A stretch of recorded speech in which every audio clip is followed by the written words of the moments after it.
మీ అందరికీ నమస్కారం. ఈరోజు మనము టెట్లో భాగంగా అంటే పేపర్ 2లో సైన్స్ కంటెంట్ నుండి కెమిస్ట్రీలో భాగంగా ఎటామిక్ స్ట్రక్చర్ అంటే పరమాణు నిర్మాణము అనే దాని గురించి టెట్లో ఏ విధంగా క్వశ్చన్స్ అడుగుతున్నారు, ఎటామిక్ స్ట్రక్చర్ నుంచి ఏ అంశాలను మనము టెట్లో మనకు తెలంగాణ గవర్నమెంట్ వాళ్ళు ఇవ్వబడినటువంటి అంశాలు ఏంటి, వాటి మీద మనం ఏ విధంగా కేంద్రీకరించాలి అనే అంశాల గురించి మనం చూడబోతున్నాము. ముఖ్యంగా ఈ టెట్లో ఒక 5 ప్రధానమైనటువంటి అంశాల గురించి ఇచ్చాడండి. ఎటామిక్ స్ట్రక్చర్ చూడండి, ఈ ఎటామిక్ స్ట్రక్చర్ లోపల లేదా పరమాణు నిర్మాణం అనే చాప్టర్లో ఫస్ట్ థామ్సన్ మోడల్ చూడండి, థామ్సన్ మోడల్ అంటే థామ్సన్ నమూనా. రెండవది రూథర్ఫోర్డ్ మోడల్. మూడవ అంశం ఏంటంటే నీల్స్ బోర్ మోడల్ అంటే బోర్ మోడల్ గురించి మనం చూడాలి. ఇక నాలుగో అంశం ఏంటంటే క్వాంటమ్ నంబర్స్ చూడండి, క్వాంటమ్ నంబర్స్ గురించి మనము చదవాల్సినటువంటి అవసరం ఉంది. ఐదవ అంశం ఏమిచ్చాడంటే ఐసోటోప్స్ గురించి ఇచ్చాడండి. ఐసోటోప్స్ అంటే థామ్సన్ నమూనా అంటే ఏంటి, రూథర్ఫోర్డ్ నమూనా, బోర్ నమూనా, క్వాంటమ్ నంబర్స్, ఐసోటోప్స్. అయితే వీటి లోపల ఉండబడినటువంటి ప్రధానమైనటువంటి అంశాలు గురించి మనం చర్చించినట్లయితే టెట్ లోపల మనము సులభంగా కెమిస్ట్రీకి సంబంధించినటువంటి కంటెంట్ను మనము ఆన్సర్లు చేయడానికి అవకాశం ఉంటుంది. అయితే ఇక్కడ చూడండి, పరమాణు నిర్మాణము లేదా ఎటామిక్ స్ట్రక్చర్ అంటే మీ అందరికీ తెలుసు, ఇది ఈ విధంగా ఉంటుంది. చూడండి, స్ట్రక్చర్ని మీరు గమనిస్తే ఈ మధ్య భాగంలో కేంద్రకం ఉంటుంది, ఇందులో ప్రోటానులు మరియు న్యూట్రాన్లు ఉంటాయని, దీని చుట్టూరా ఎలక్ట్రాన్లు ఉంటాయని, ఈ ఎలక్ట్రాన్లు, ప్రోటాన్లు, న్యూట్రాన్ల అమరికను గురించి తెలియచేసే దాన్నే పరమాణు నిర్మాణము అంటారు. అంటే ఇది ఎటామిక్ స్ట్రక్చర్ అండి. ఇది మధ్యలో కేంద్రకం ఉంటుంది, ఇక్కడ కేంద్రకము లేదా న్యూక్లియస్ అంటాము. ఇవి ఆర్బిట్స్, ఈ చుట్టూ ఉండబడినటువంటి ఆర్బిట్ లేదా శక్తి స్థాయిలు, వీటి గురించి మనం చదవాలి. అయితే ఇందులో మొదటి నమూనా ఏంటంటే మీరు గమనించాల్సినటువంటి అంశం ఏంటంటే థామ్సన్ మోడల్.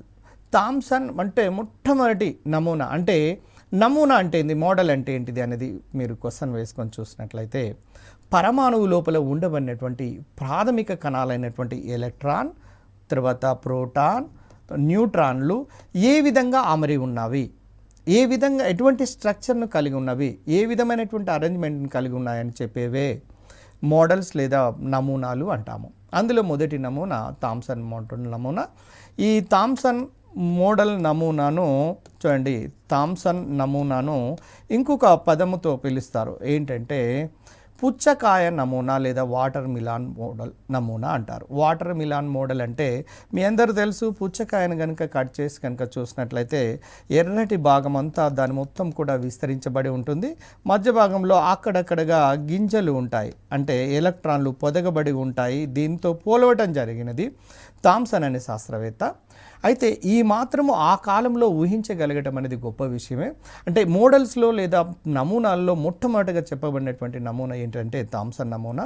దీని ప్రకారము వాటర్ మిలాన్ను బేస్ చేసుకుని చెప్పాడు కాబట్టి దీన్ని వాటర్ మిలాన్ మోడల్ లేదా పుచ్చకాయ నమూనా అంటారు.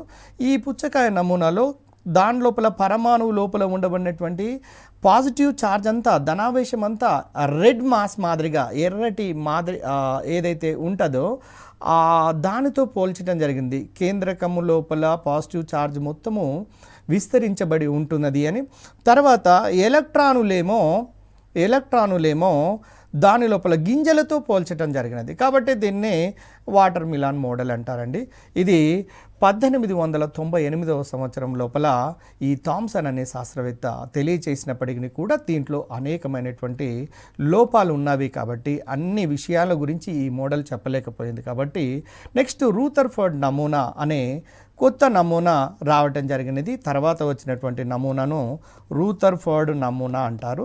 ఈ రూథర్ఫోర్డ్ అనే శాస్త్రవేత్త చూడండి 1909 రూథర్ఫోర్డ్ అనే శాస్త్రవేత్త 1909 లోపల ఆల్ఫా కణ పరిక్షేపణ ప్రయోగాన్ని చేసి పరమాణువు లోపల మధ్య భాగం లోపల కేంద్రకం ఉన్నది అని తెలియచేయటం జరిగినది. మీ అందరికీ తెలుసు, ఆల్ఫా కణాలను అంటే ఒక బంగారు రేకు గుండా కనుక పంపించి చూసినట్లయితే ఆ బంగారు రేకు అనేది అనేక పరమాణువులతో నిర్మితమై ఉంటుందని, మధ్య భాగంలో కేంద్రకం ఉంటుందనే విషయము ఈ రూథర్ఫర్డ్ ఆల్ఫా కణ పరిక్షేపణ ప్రయోగం ద్వారా తెలుసుకోవటం జరిగినది. కాబట్టి కేంద్రకాన్ని కనుగొన్నటువంటి శాస్త్రవేత్త ఎవరు అని క్వశ్చన్ కనుక రేపు టెట్ ఎగ్జామినేషన్లో అడిగితే దీనికి ఆన్సర్ రూథర్ఫర్డ్ అని మనం చెప్పాల్సినటువంటి అవసరం ఉన్నది. కాబట్టి రూథర్ఫర్డ్ నమూనానే ఇంకొక పేరు ఏంటంటే కేంద్రక నమూనా అని కూడా అంటారు, సౌరమండల నమూనా అని కూడా అంటారు. సౌరమండల నమూనా లేదా కేంద్రక నమూనా అంటారు. ఈ రూథర్ఫర్డ్ నమూనా లోపల కూడా అనేక లోపాలు ఉండటం వల్ల ఆ లోపాలను సవరించడానికి బోరు నమూనా అనేది, అంటే నెక్స్ట్ నమూనా 1913వ సంవత్సరం లోపల నీల్స్ బోర్ అనే శాస్త్రవేత్త ఏం చేశాడు అంటే ఇంకొక నమూనాను తెలియచేయటం జరిగినది. ఈ బోర్ నమూనా అంటే నీల్స్ బోర్ అనే శాస్త్రవేత్త క్వాంటం సంఖ్యలలో ప్రధాన క్వాంటం సంఖ్యల గురించి కూడా వివరించడం జరిగినది. ఇతని ప్రకారం చూడండి, మధ్య భాగంలో కేంద్రకం ఉంటుందని, కేంద్రకంలో చూడండి ఇక్కడ దాని చుట్టూరా ఎలక్ట్రాన్లు వృత్తాకార కక్షలలో అంటే తిరుగుతూ ఉంటాయని, వీటిని స్థిర కక్షలు అంటారు. ఈ స్థిర కక్షలలో అంటే ఇప్పుడు చూడండి స్టేషనరీ ఎనర్జీ లెవెల్స్ అంటారు. వీటి లోపల ఎలక్ట్రాన్ తిరుగుతున్నంతసేపు ఎటువంటి శక్తి అనేది మార్పు ఉండదు. కానీ కొన్ని సందర్భాల్లో ఎలక్ట్రాన్ పై కక్ష లోపలికి కనుక వెళ్ళాలి అంటే శక్తిని గ్రహిస్తూ ఉంటుంది. ఒకవేళ ఎలక్ట్రాన్ కనుక క్రింది కక్ష లోపలికి వచ్చినప్పుడు లేదా జంప్ చేసినప్పుడు శక్తిని రిలీజ్ చేయటం జరుగుతున్నది. దీనికి సంబంధించినటువంటి అంశాలు అంటే పరమాణు మధ్య భాగంలో కేంద్రకం ఉంటుందని, కేంద్రకం చుట్టూ ఉండబడినటువంటి కక్షలను స్థిర కక్షలు అంటారు. అంటే ఎనర్జీ కాన్స్టెంట్గా ఉంటున్నది కాబట్టి స్థిర కక్షలు అంటారు. ఈ స్థిర కక్షలలో ఎలక్ట్రాన్లు తిరుగుతాయి అనే విషయాన్ని గురించి నీల్స్ బోర్ అనే శాస్త్రవేత్త తెలియచేయటం జరిగింది.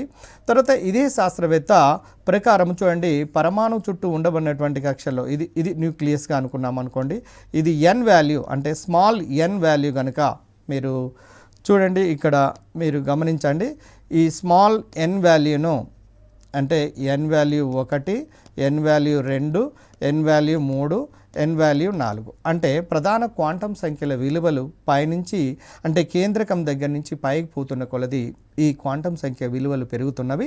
ఈ ప్రధాన క్వాంటం సంఖ్య అనేది ఏం తెలియజేస్తుంది అంటే కక్ష యొక్క పరిమాణం లేదా కక్ష యొక్క శక్తిని తెలియజేస్తుంది. ఉదాహరణకు n=1, n=4 ఉన్నది అనుకోండి. n=4 ఉండబడినటువంటి దాని యొక్క కక్ష సైజు పెద్దది, n=1 ఉన్నటువంటి దాని యొక్క కక్ష సైజు చిన్నది. అది కేంద్రకానికి దగ్గరలో ఉంటుందనే విషయం మనకు తెలియజేస్తున్నది. అయితే ఇక్కడ మనము ఇంకొక అంశాన్ని మనం తెలుసుకోవాల్సినటువంటి అంశం ఏంటంటే, ఇక్కడ నీల్స్ బోర్ పరమాణు నమూనాలో ఈ స్థిర కక్షల లోపల ఎలక్ట్రాన్లు తిరుగుతున్నంతసేపు శక్తి ఎటువంటి మార్పు ఉండదని, ఎప్పుడైతే ఎలక్ట్రాన్ ఒక కక్ష నుంచి ఇంకొక కక్ష లోపలికి మాత్రమో చేంజ్ అయినప్పుడు మాత్రమే ఎనర్జీ లోపల చేంజ్ వస్తున్నది అనే విషయాన్ని మనము తెలుస్తున్నది. అయితే ఎలక్ట్రాన్ ఎక్కువ కక్ష లోపలికి అంటే ఎక్కువ ఎనర్జీ లెవెల్ అంటే పై కక్ష లోపలికి జంప్ చేసినప్పుడు మాత్రం ఎనర్జీని అబ్జర్వ్ చేసుకుంటుంది, అది వికిరణ రూపం లోపల చేస్తుంది అనే విషయాలను మనం తెలుసుకోవటం జరిగినది. అయితే ముఖ్యంగా ఈ నమూనాల లోపల ఉండబడినటువంటి అంశాల గురించి కొంచెం ఆ ముఖ్యమైనటువంటి అంశాలను చూసిన తర్వాత ముఖ్యంగా క్వాంటం సంఖ్యల మీద క్వశ్చన్ అడగటానికి అవకాశం ఉంటుందండి. ఇక్కడ క్వాంటం సంఖ్యలు మీ అందరికీ తెలుసు, క్వాంటం సంఖ్యలు అన్నీ కూడా మొత్తము 4 క్వాంటం సంఖ్యలు ఉన్నది. మొదటిది ప్రధాన క్వాంటం సంఖ్య మొదటిది, రెండవది ఎజమతుల్ క్వాంటం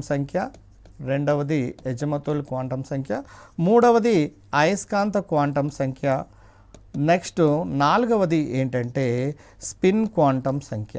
చూడండి, స్పిన్ క్వాంటం సంఖ్య అంటే ఈ 4 క్వాంటం సంఖ్యలు కూడా దేన్ని తెలియచేస్తున్నాయంటే పరమాణువు యొక్క నిర్మాణము లోపల ఉండబడినటువంటి ఎలక్ట్రానులు, ఈ తర్వాత ప్రోటానులు, న్యూట్రాన్లు, వాటి యొక్క అమరికను గురించి, వాటికి సంబంధించినటువంటి అంశాల గురించి తెలియచేస్తున్నది. అయితే ఇక్కడ క్వాంటం సంఖ్యలలో ఉదాహరణకు ఎందుకంటే ఈ ముఖ్యమైనటువంటి ఈ పరమాణు నిర్మాణం లోపల ఎక్కువ కాన్సన్ట్రేట్ చేయాల్సినటువంటి అంశము క్వాంటం సంఖ్యలే కాబట్టి వాటి గురించి మనము క్లియర్గా తెలుసుకోవాల్సినటువంటి అవసరం ఉన్నది. ఉదాహరణకు క్వాంటమ్ సంఖ్య గనక ప్రధాన క్వాంటమ్ సంఖ్య గనక n విలువ 1 అయినట్లయితే l విలువ 0గా ఉంటుంది. మీ అందరికీ తెలుసు l విలువలు n-1గా ఉంటాయి. l వాల్యూ కావాలంటే n-1 అంటే n విలువ 1 కాబట్టి 1 - 1 అంటే 0 అవుతుంది. మీకు m విలువ కూడా 0 అవుతుంది. ప్రతి m విలువకు s విలువలు కనుక చూసినట్లయితే స్పిన్ క్వాంటమ్ సంఖ్య విలువలను చూసినట్లయితే ప్లస్ ఆఫ్ మైనస్ ఆఫ్ రెండు s విలువలను స్పిన్ క్వాంటమ్ సంఖ్య విలువలను కలిగి ఉంటుంది. అంటే n విలువ 1 l విలువ 0 అయినప్పుడు m విలువ కూడా 0 అవుతున్నది. ఒకవేళ n విలువ కనుక 2 తీసుకున్నట్లయితే l విలువలు ఎక్కడి నుంచి స్టార్ట్ అవుతాయంటే l = 0 మరియు 1. అంటే m విలువలు కూడా ఇక్కడ l విలువ 0 అయినప్పుడు m విలువ కూడా 0 అవుతుంది. ఇక్కడ s విలువలు ప్లస్ ఆఫ్ మైనస్ ఆఫ్ అంటే ప్రతి m విలువకు 2 s విలువలు ఉంటాయనేది మనకు అర్థమవుతున్నది. n విలువ అంటే ప్రధాన క్వాంటమ్ సంఖ్య విలువ 2 కనుక ఉన్నట్లయితే మీరు గమనించండి, ప్రధాన క్వాంటమ్ సంఖ్య 2 ఉన్నట్లయితే l విలువలు కూడా 2 ఉన్నవి. ఇక్కడ ఇది ఉపస్థాయిని తెలియజేస్తుంది. l విలువ 0 అనేది 1s ఉపస్థాయిని తెలియజేస్తుంది. ఇక్కడ n విలువ 2 l విలువ 0 అంటే ఇది 2s ఉపస్థాయిని తెలియజేస్తుంది. ఇలా క్వశ్చన్ అడగొచ్చు, n విలువ 2 l విలువ గనుక 1 అయితే అది ఏ ఉపస్థాయిని తెలియజేస్తుంది అంటే 2p ఉపస్థాయిని తెలియజేస్తుంది. మీ అందరికీ తెలుసు l విలువలు కనుక తెలిసినట్లయితే m విలువలు -l నుంచి 0 + l వరకు ఉంటాయి. కాబట్టి అంటే m విలువలు కనుక దీనికి రాసినట్లయితే -1 0 + 1 అంటే n విలువ 2గా ఉన్నప్పుడు l విలువలను కనుక చూసినట్లయితే 0 ఉన్నప్పుడు m విలువ 0 అవుతుంది. 1 ఉన్నప్పుడు మాత్రం -l నుండి 0 + 1 వరకు ఉన్నాయి. అంటే నెగిటివ్ నుండి పాజిటివ్ వరకు ఉంటుంది. కాబట్టి -1 0 + 1గా ఉంటున్నది. ఇందులో -1కు s విలువలు ప్లస్ ఆఫ్ మైనస్ ఆఫ్, అదేవిధంగా 0 కూడా s = plus of minus of, ఇదే విధంగా s = plus of minus of, ఈ విధంగా దీనికి ఈ విలువలను కలిగి ఉంటున్నవి. అదేవిధంగా మీరు ఇంకొక దాన్ని తీసుకొని చూడండి. n = 3 కనుక తీసుకున్నట్లయితే, ఎందుకంటే గతంలో అడిగినటువంటి క్వశ్చన్ ఇది కనుక తెలిస్తే మనం ఈజీగా సులభంగా మిగిలినవి కూడా అర్థం కావడానికి అవకాశం ఉంటుంది. l విలువలు 0 నుంచి స్టార్ట్ అవుతుంది కాబట్టి l విలువ 0 1 2. ఇప్పుడు m విలువలు మీరు ఎలా రాయొచ్చు అంటే l విలువ కనుక 0 అయినప్పుడు తప్పకుండా m విలువ కూడా 0 అవుతుంది. అదేవిధంగా l విలువ 1 అయినప్పుడు మనం ఇంతోనిపై చూస్తాము -1 0 + 1, ఎందుకంటే -l నుండి అంటే +l అంటే మధ్యలో 0 కూడా ఉంటుంది m విలువలు రాసేటప్పుడు. తర్వాత n అంటే l = 2 అయినప్పుడు m చెప్పండి ఇక్కడ -2 -1 0 +1 +2. ఇప్పుడు దీన్ని బట్టి ప్రతి m విలువకు s విలువలు మీకు ప్లస్ ఆఫ్ అదేవిధంగా మైనస్ ఆఫ్ను కలిగి ఉంటాయి. ఇదే విధంగా -1 కూడా s విలువలు ప్లస్ ఆఫ్ మైనస్ ఆఫ్, ఈ విధంగా s విలువలను కలిగి ఉంటాయి. ఇక్కడ అడుగుతున్నటువంటి క్వశ్చన్ ఏంటంటే ఈ విధంగా n విలువ 3కు రాసి n విలువ 4 కనుక రాయగలిగినట్లయితే మనము n విలువను కూడా ఒక్కసారి రాసి చూసినట్లయితే మీకు తెలుస్తుంది. n విలువ ఒకవేళ ప్రధాన క్వాంటమ్ సంఖ్య 4 అయినట్లయితే l విలువలు 0 1 2 3 అవుతున్నది. l విలువ 0 అయినప్పుడు ఎప్పుడు కూడా m విలువ ఏమవుతుంది అంటే 0నే అవుతుంది. ఇక్కడ మీకు తెలుసు -1 0 + 1. అదేవిధంగా m విలువను తీసుకోండి, ఇక్కడ -2 -1 0 +1 +2. అదేవిధంగా ఇక్కడ n విలువ కనుక మీరు ఇక్కడ చూడండి, ఇక్కడిది మీరు చూడండి n విలువ కనుక 3 కనుక తీసుకున్నట్లయితే m విలువలు ఎలా ఉంటాయంటే -3 -2 -1 0 +1 +2 +3, అంటే ఇక్కడ 7 విలువలు ఉన్నాయండి. ఒక్కొక్క విలువ m విలువ మీకు తెలుసు ఒక ఆర్బిటాల్ను సూచిస్తుంది. అంటే n విలువ కనుక 4 ఉండి l విలువ 0 అయినట్లయితే అప్పుడు ఇది ఏమవుతున్నది అంటే 4s అవుతున్నది. 4s లోపల ఎన్ని ఆర్బిటాలు ఉంటున్నవి అంటే ఒకటే ఆర్బిటాల్ ఉంటున్నది. ఒకవేళ ఎన్ విలువ కనుక 4 ఉండి క్వశ్చన్ ఇలా అడగొచ్చు, ఎన్ విలువ 4 ఉండి ఎల్ విలువ 1 అయినట్లయితే అది 4p అనే ఉపస్థాయిని తెలియజేస్తుంది. 4p అనే ఉపస్థాయిలో ఎన్ని ఆర్బిటాలు ఉంటున్నవి అనేవి ఈ ఎం విలువలు తెలియజేస్తున్నాయి. అంటే -1 0 +1 3 ఉన్నాయి కాబట్టి 4p లోపల మీ అందరికీ తెలుసు px py pz అంటే 3 ఆర్బిటాలను కలిగి ఉంటున్నవి. అదేవిధంగా ఒకవేళ క్వశ్చన్ చూడండి, ఎన్ విలువ 4 ఉండి గమనించండి, ఎన్ విలువ 4 ఉండి ఎల్ విలువ కనుక 2 ఉన్నట్లయితే అప్పుడు 4d అవుతున్నది, అది 4d అవుతున్నది. 4d లోపల ఎన్ని ఆర్బిటాలు ఉన్నవి, 4d అనే ఉపస్థాయిలో ఎన్ని ఆర్బిటాలు ఉన్నాయంటే 1 2 3 4 5 అంటే 5 ఆర్బిటాలు ఉంటాయి అనే విషయం తెలుస్తుంది. ఒకవేళ ఎన్ విలువ 4 ఉండి ఇక్కడ పాయింట్ గమనించండి, ఎందుకంటే వీటిని గనక కాన్సన్ట్రేట్ చేయగలిగినట్లయితే మనం టెట్ లోపల క్వాంటమ్ సంఖ్యలకు సంబంధించినటువంటి క్వశ్చన్ను ఈజీగా చేయడానికి అవకాశం ఉన్నది. ఎందుకంటే సాధారణంగా క్వాంటమ్ సంఖ్యల మీదనే మనకు ఎక్కువ శాతం క్వశ్చన్ అడగడానికి అవకాశం ఉంటుంది. కాబట్టి ఎన్ విలువ 4 ఉండి ఎల్ విలువ 3 కనుక ఉన్నట్లయితే అది 4f అవుతుంది. 4f లోపల ఎన్ని ఆర్బిటాలు ఉంటున్నాయో కావాలి అనుకుంటే చూడండి, ఇప్పుడు దాంట్లో ఎన్ని ఆర్బిటాలు ఉంటాయి 1 2 3 4 5 6 7 అంటే 7 ఆర్బిటాలు ఉంటాయి అనే విషయం మనకు తెలుస్తున్నది. అది క్వాంటమ్ సంఖ్యలకు సంబంధించినటువంటి పట్టిక. ఇది క్వాంటమ్ సంఖ్యలకు సంబంధించినటువంటి పట్టిక. చూడండి, నెక్స్ట్ ఈ క్వాంటమ్ సంఖ్యలకు సంబంధించినటువంటి పట్టిక తెలిసిన తర్వాత దీంట్లో ఇక్కడ ఒక విషయాన్ని గమనించండి, ఇది పరమాణు నిర్మాణము. గతం లోపల అడిగినటువంటి క్వశ్చన్స్ ఎలా ఉన్నవి అనేది కనుక గమనించినట్లయితే చూడండి, ఒక కక్ష లోపల ఉండబడే ఒక కక్ష లోపల ఇది న్యూక్లియస్ అవుతున్నది, న్యూక్లియస్ లేదా కేంద్రకము అంటుంటాము. ఇవి ఆర్బిట్స్ అంటే n = 1 n = 2 n = 3 నెక్స్ట్ది n = 4 ఈ విధంగా ఉంటాయి. ఇక్కడ ఒక ముఖ్యమైన ఈ ఫార్ములా మీద అడిగాడండి, చూడండి గుర్తుంచుకోండి, 2n². ఒక కక్ష లోపల ఉండబడే గరిష్ట ఎలక్ట్రాన్ల సంఖ్య ఎంత అన్నాడు. n అనేది మీకు తెలుసు ప్రధాన క్వాంటం సంఖ్య విలువలను కేంద్రకానికి దగ్గరలో ఉండబడినటువంటి మొదటి దాన్ని కనుక తీసుకున్నట్లయితే 2 × 1² అంటే 2 × 1 × 1 అంటే 2 అవుతున్నది. అంటే మొదటి కక్ష లోపల ఉండబడే ఎలక్ట్రాన్ల సంఖ్య 2, ఎందుకంటే 1s ఉంటుంది, 1s లోపల పట్టే గరిష్ట ఎలక్ట్రాన్ల సంఖ్య 2 అనేది మనకు అర్థమవుతుంది. నెక్స్ట్ మీరు ఇంకొక దాన్ని మీరు తీసుకొని చూడండి, n విలువ కనుక n విలువ 3గా తీసుకొని n విలువ 2 తీసుకొని చూద్దాము. అప్పుడు 2n² అన్నప్పుడు ఏమవుతుందో చెప్పండి, 2 × 2² అంటే 2 × 2 4 4 × 2 అంటే 8 ఎలక్ట్రాన్స్. ఇందులో 8 ఎలక్ట్రాన్ రెండవ కక్ష లోపల ఉండబడే గరిష్ట ఎలక్ట్రాన్ల సంఖ్య.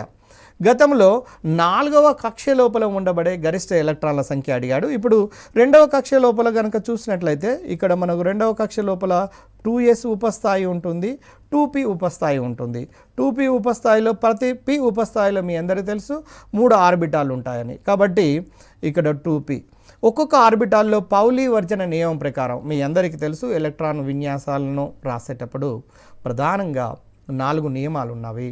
ఆ 4 నియమాలలో మొదటి నియమము ఆబ్బోవ్ నియమము, రెండవది పౌలీ నియమము, హూండ్ నియమము, n+l నియమము. ఈ 4 నియమాలు కనుక తెలిసినట్లయితే NLX పద్ధతి లోపల ఎలక్ట్రాన్ విన్యాసాలను రాయటం మనకు తెలుస్తున్నది.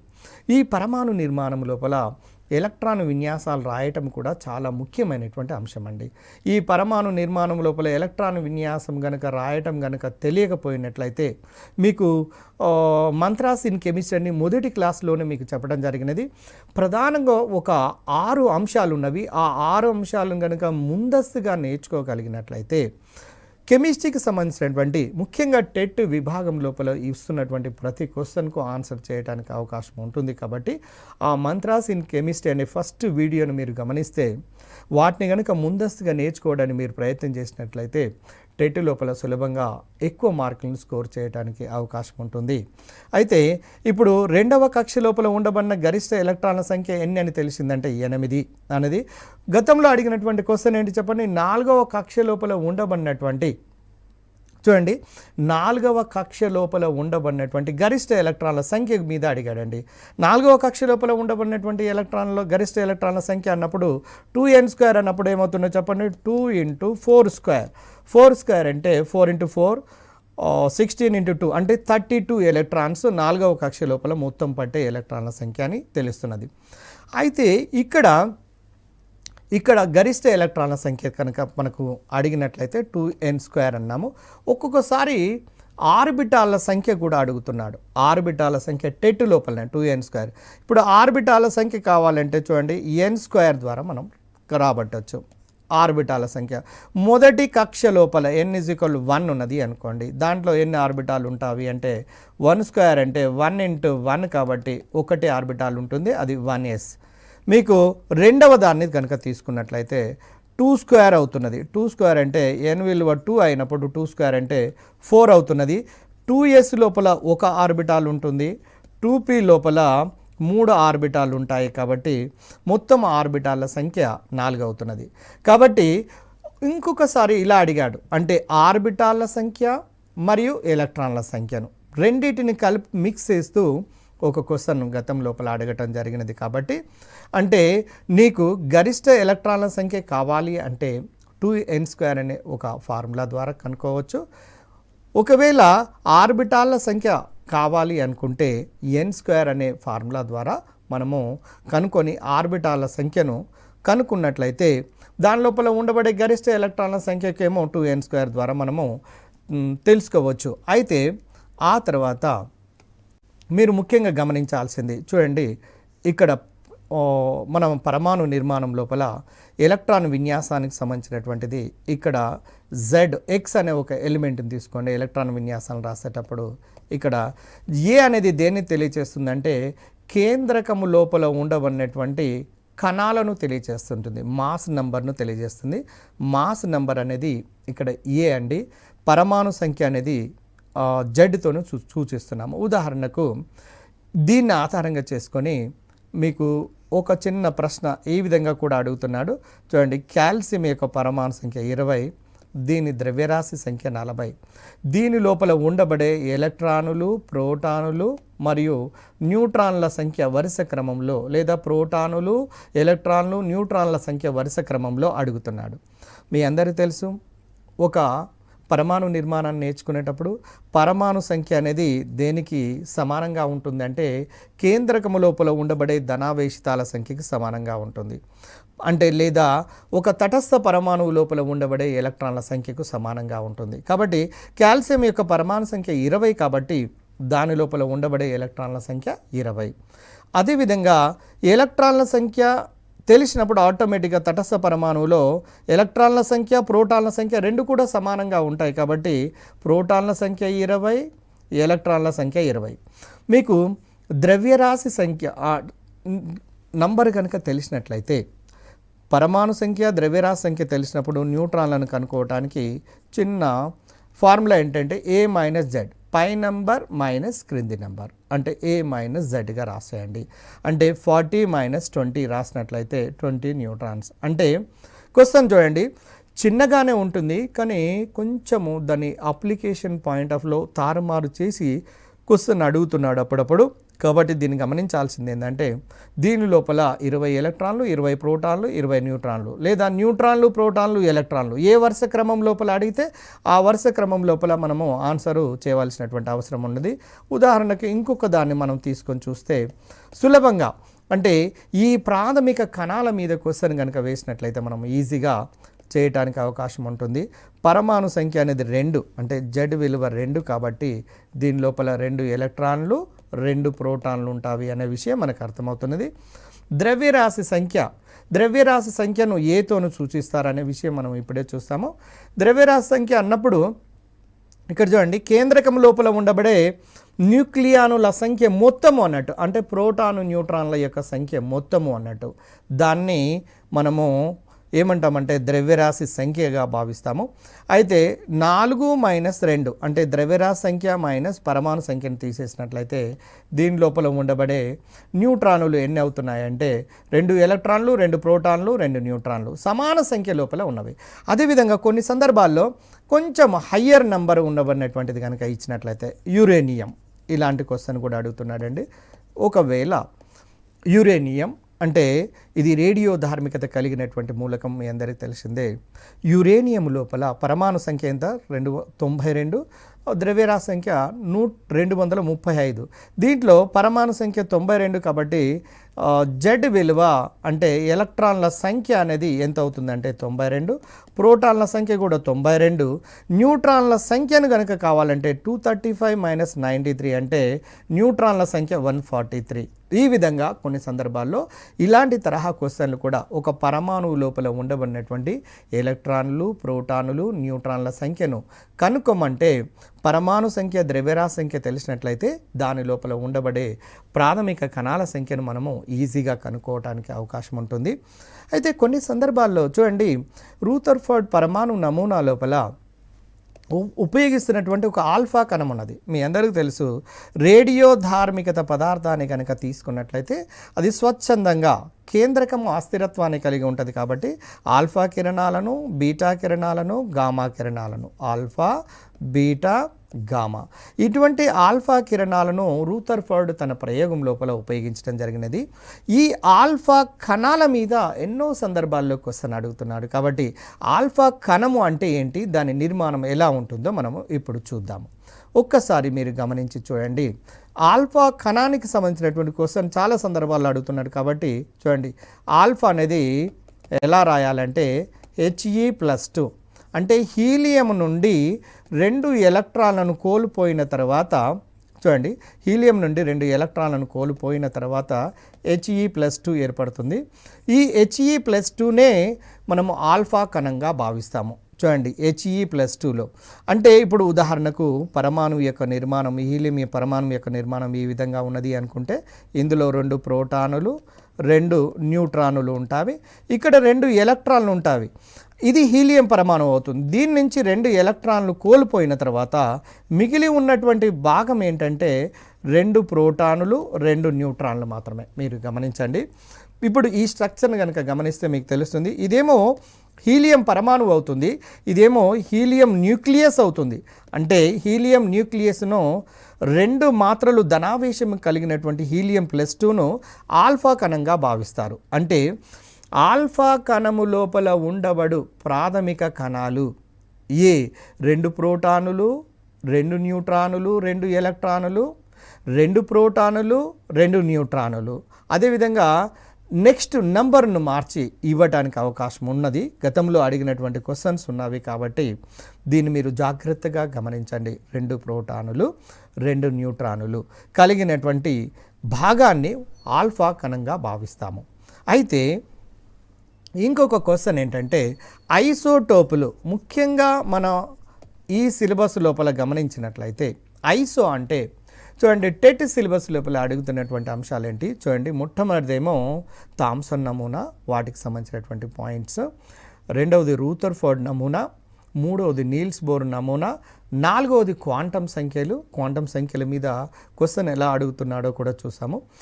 ఐసోటోపులు, చివరిది ఐసోటోపుల గురించి. ఉదాహరణకు ఐసోటోపులు అర్థం కావాలి అంటే మీకు ఒక చిన్న ఎగ్జాంపుల్ ద్వారా దీన్ని చూడగానే మీకు అర్థమైపోతుంది.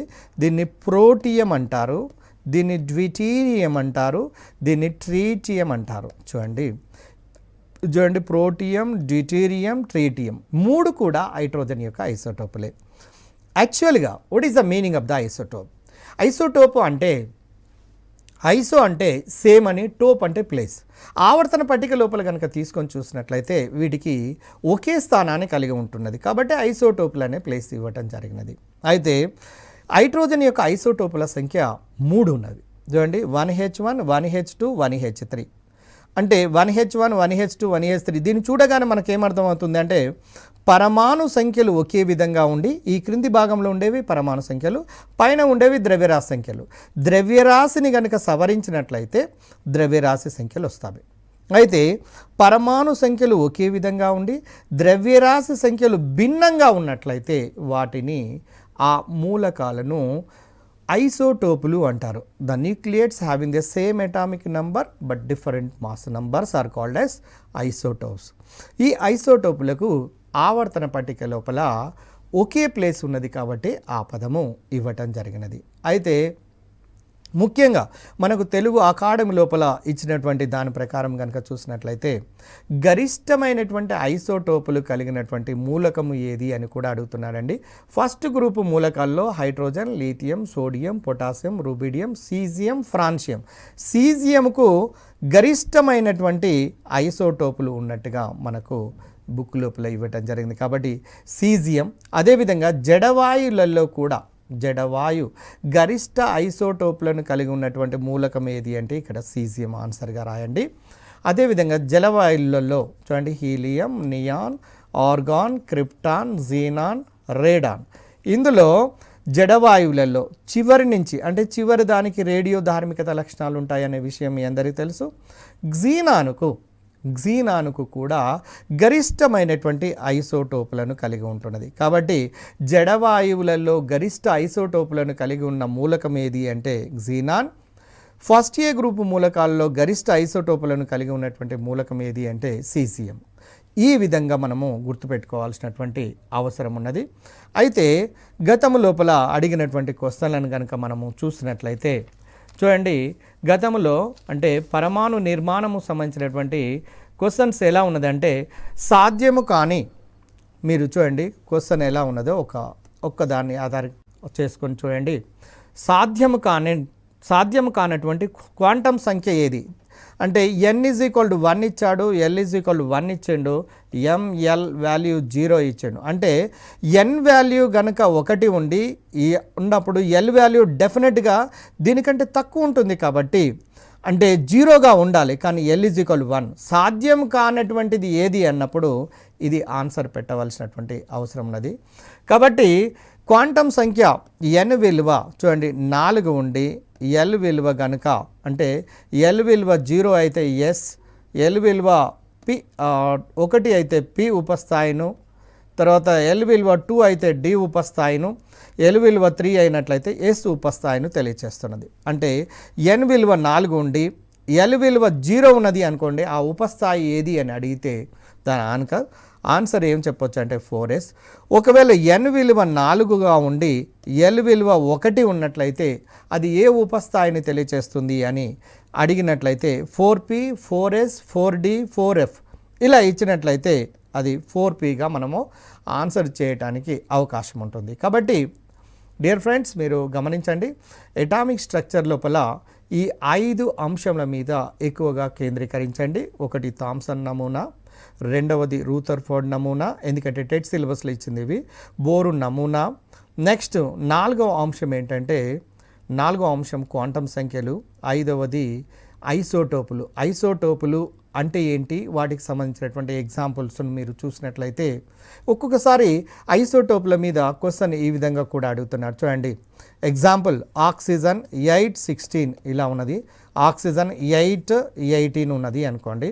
దీంట్లో ఉండబడినటువంటి ఎలక్ట్రానుల సంఖ్యను మీరు చూసినట్లయితే 8 ఎలక్ట్రాన్లు, దీంట్లో కూడా 8 ఎలక్ట్రాన్లు ఉంటాయి.